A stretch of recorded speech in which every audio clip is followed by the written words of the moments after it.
Təşkilatımızın və bir çox qeyri-hökumət təşkilatlarının, əlilliyi olan şəxslərin adından Azərbaycan Respublikası qeyri-hökumət təşkilatlarına, Dövlət Dəstəyi Agentliyinə dərindən təşəkkürümüzü bildiririk ki, onların maliyyə dəstəyi olmasaydı, bugünkü gün biz bu nəqliyyat vasitəsini əldə edə bilməzdik.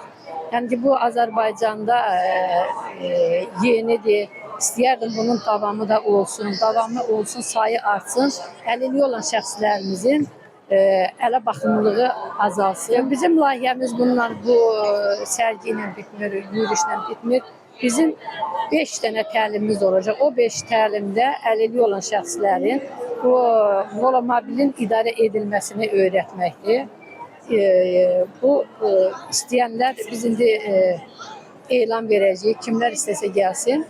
5 seansda biz onları öyrədəcəyik, təlimlər keçəcəyik. Biz bir neçə xarici ölkələrdə olarkən əlilliyi olan şəxslərin sərbəst hərəkətlərini, özlərinin cəmiyyətin bir yararlı hissəsi olduğu kimi, görmüşəm. Mən istəyirdim ki, bu bizim də ölkəmizdə olsun. Əlilliyi olan şəxslər özlərini kənarda hiss eləməsinlər. Sərbəst kimdənsə asılı olmadan istədiyi məkana gedib, istədiyi nəyisə əldə edib, qayıdıb öz məkanına çatmağını həmişə arzulamışam.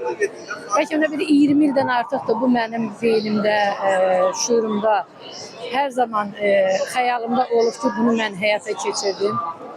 Sağ olsun qeyri-hökumət təşkilatlarının dəstəyi agentliyinin maliyyə dəstəyi ilə layihəmiz həyata keçdik. Onun maliyyə dəstəyi ilə biz bu volomobil adlı əlilliyi olan şəxslərin yəni nəqliyyat vasitəsini tam olmasa da qismən hissələri qalıb, üstünün örtüyü, qapıları, deməli bunlar qalmaq şərtilə bizi bunu ərsəyə gətirdi.